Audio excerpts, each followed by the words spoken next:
할렐루야. 아멘. 오늘도 이 오후 시간에 오셔서 하나님을 예배하시는 우리 모든 분들을 환영하고 축복합니다. 아멘. 오늘 말씀을 통하여서 기적은 멀리 있지 않습니다 라는 제목으로 함께 같이 은혜를 나누고자 합니다.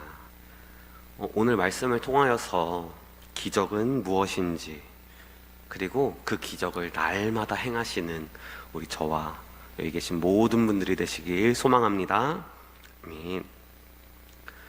저희가 삶을 살면서 종종 기적적인 일들을 보곤 합니다. 상식적으로는 생각할 수 없는 기이한 일들을 기적이라고 말을 합니다. 그러면 우리 주변에 어떤 일들이 기적일까 생각을 해봤습니다. 예를 들면 이런 게 있을 겁니다. 전교 꼴찌인 아이가 공부를 열심히 해서 전교 1등이 되었다. 그래도 실제로 몇 번 들어본 적 있으시죠? 거의 없는 일이긴 하지만 그래도 일어나는 일이긴 합니다. 이렇게 꼴찌인 아이가 1등이 되는 것을 보면 사람들이 이렇게 말을 합니다. 와, 기적이야.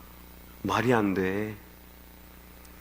한 가지에만 더 들어보겠습니다.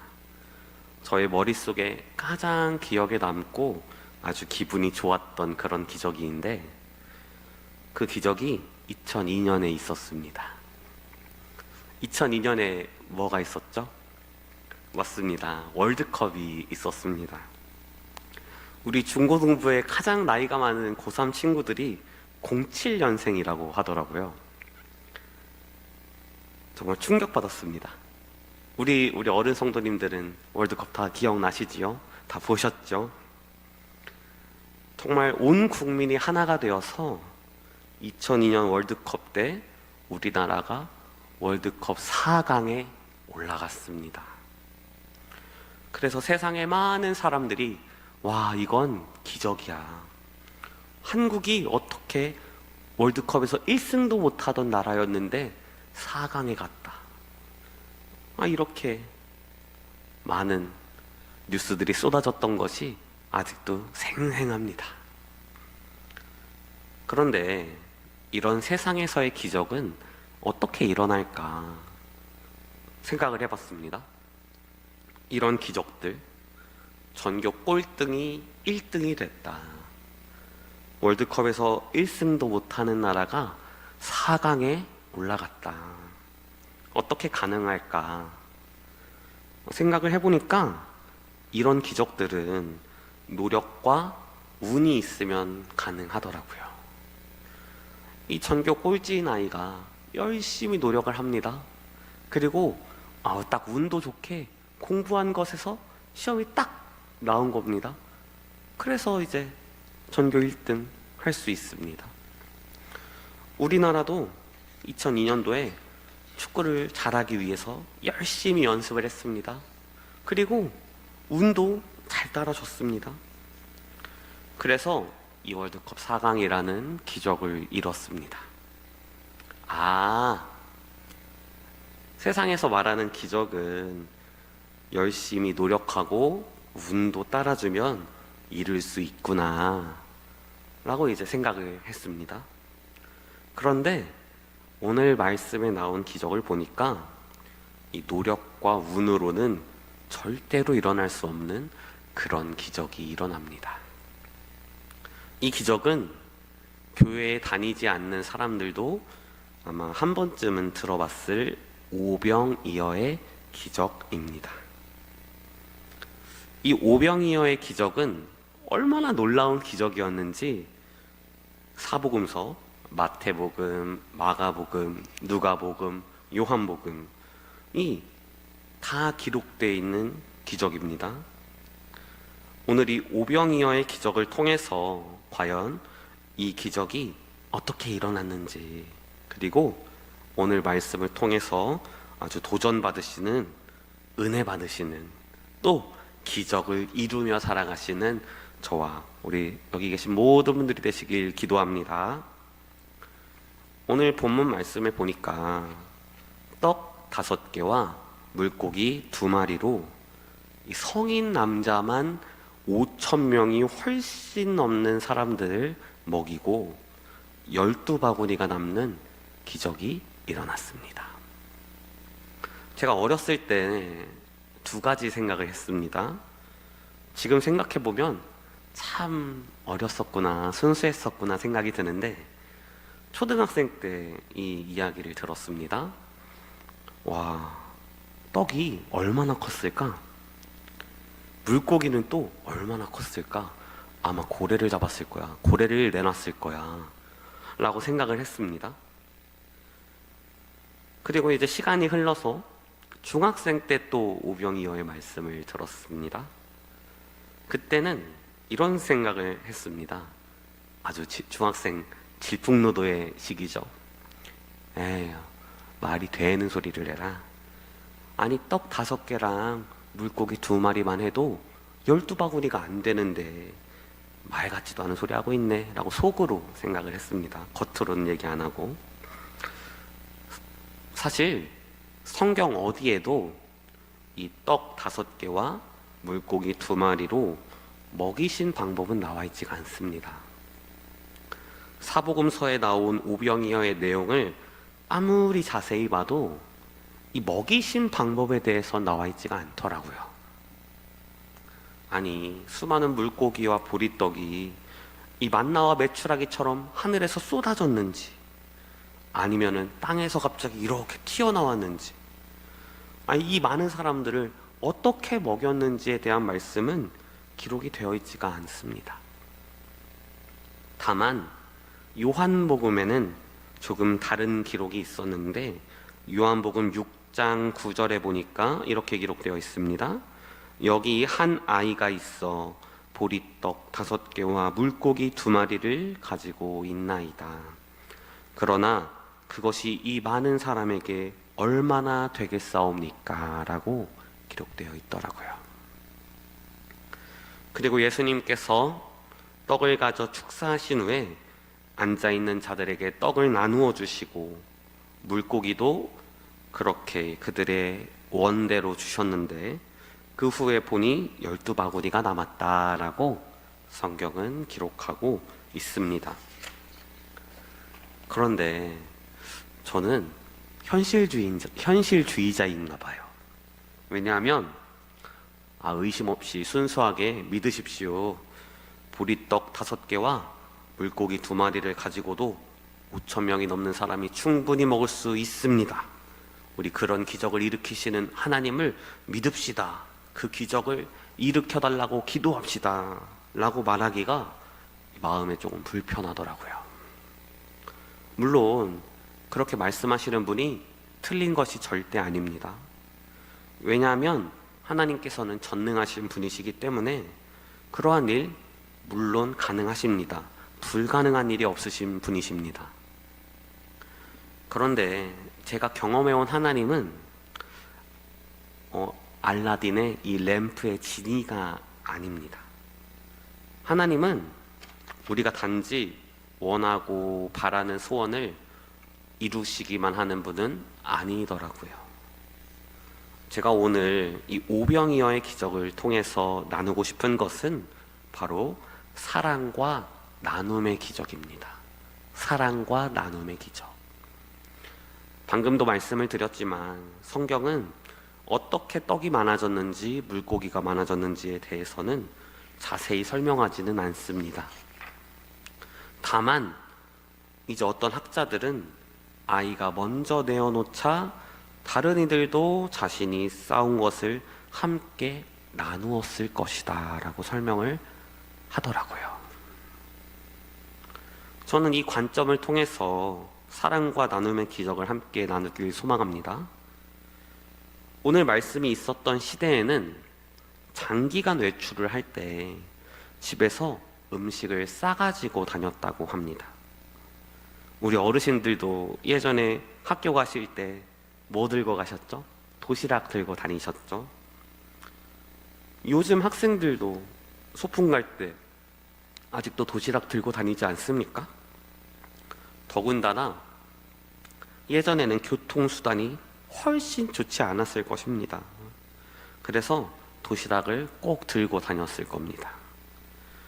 이 아이가 내어놓은 물고기 2마리와 보리떡 5개는 아이 기준으로 한 2끼 정도의 음식이었습니다.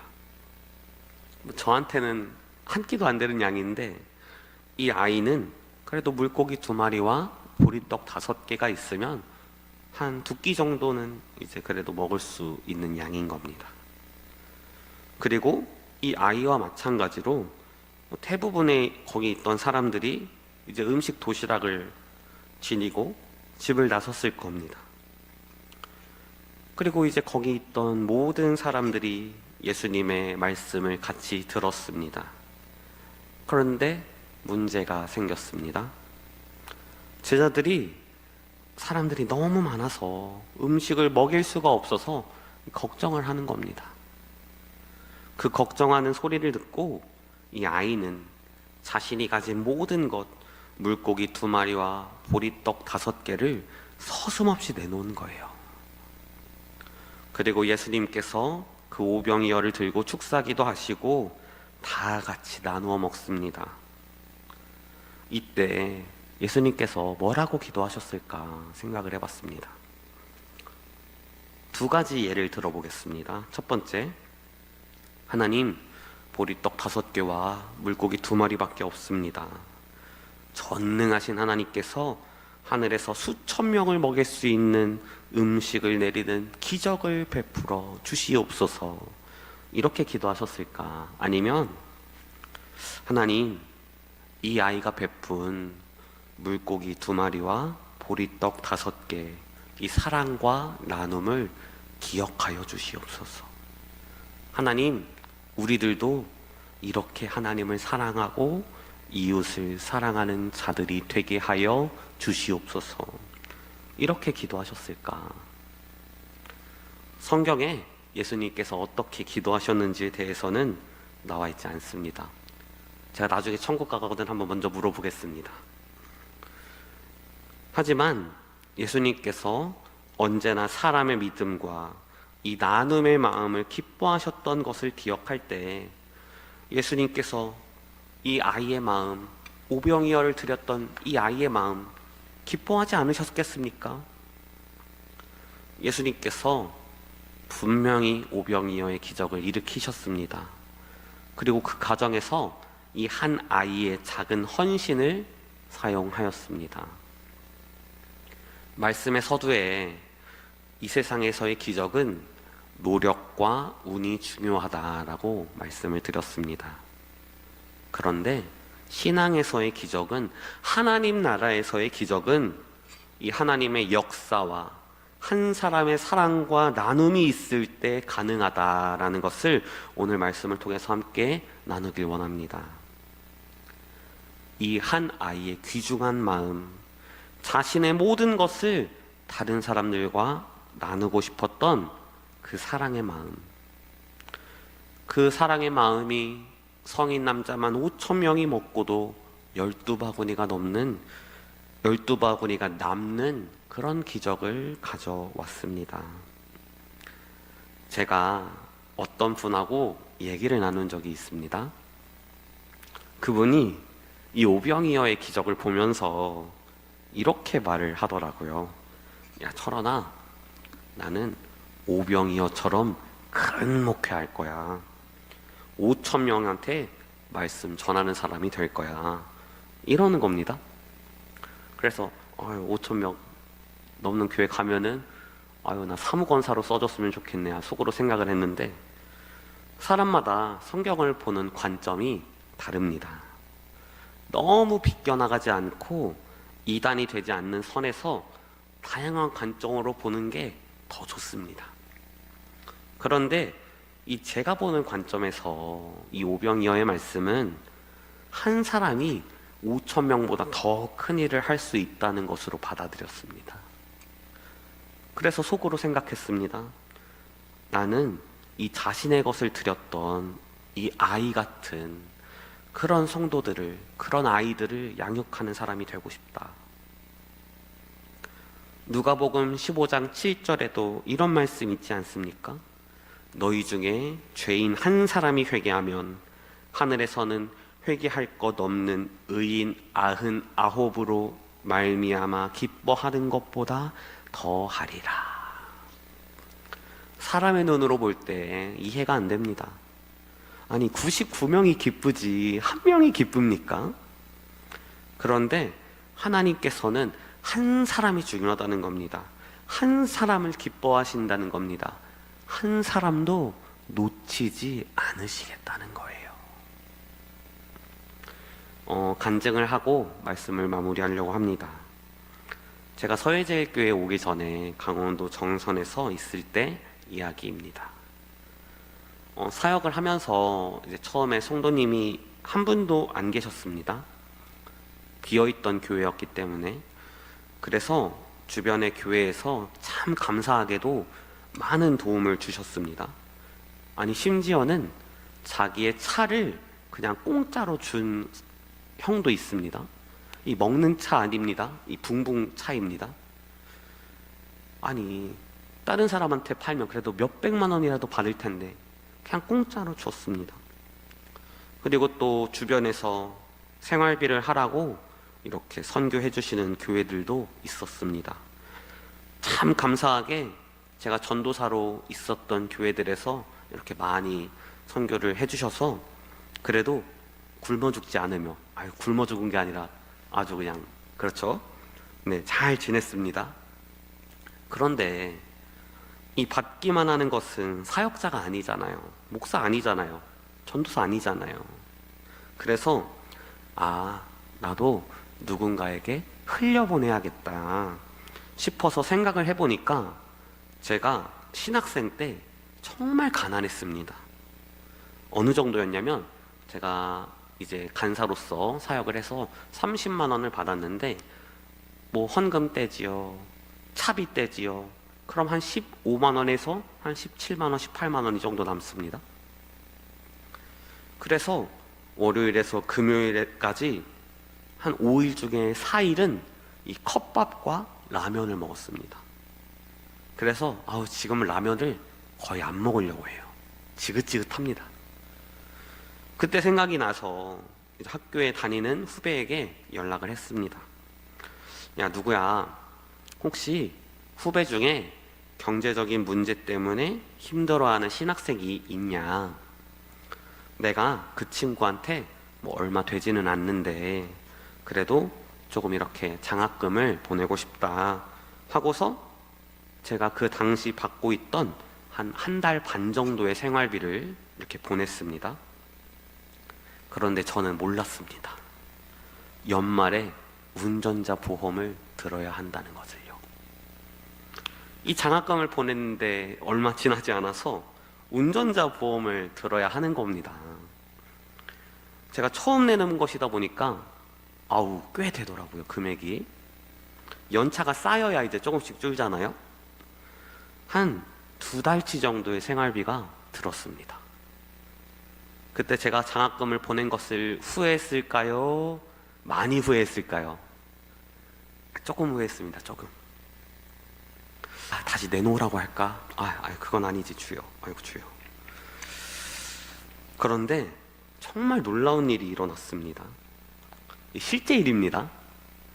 이제 운전자 보험을 곧 들어야 하는데 정선에서 제일 큰 교회의 부목사님이 이제 다른 원주에 있는 교회로 부목사님을 가신다고 하는 거예요.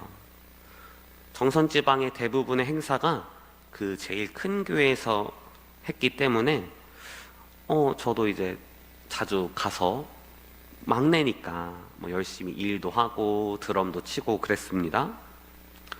그 모습을 좋게 봐주셨는지 그 부목사님이 이제 마지막으로 사례비나 뭐 퇴직금 같은 것을 받으셨는데 그 11조를 저희 교회에 하고 싶다고 하시는 거예요.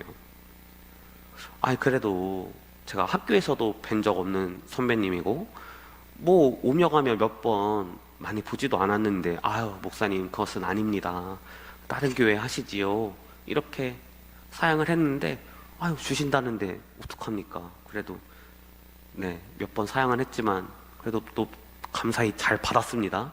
그래서 이 설교 준비하면서 제가 또 그 사모님께 연락을 드려서 사모님 그때 생각이 나서 이렇게 선물 보냅니다 하고서 네, 연락을 남겼습니다.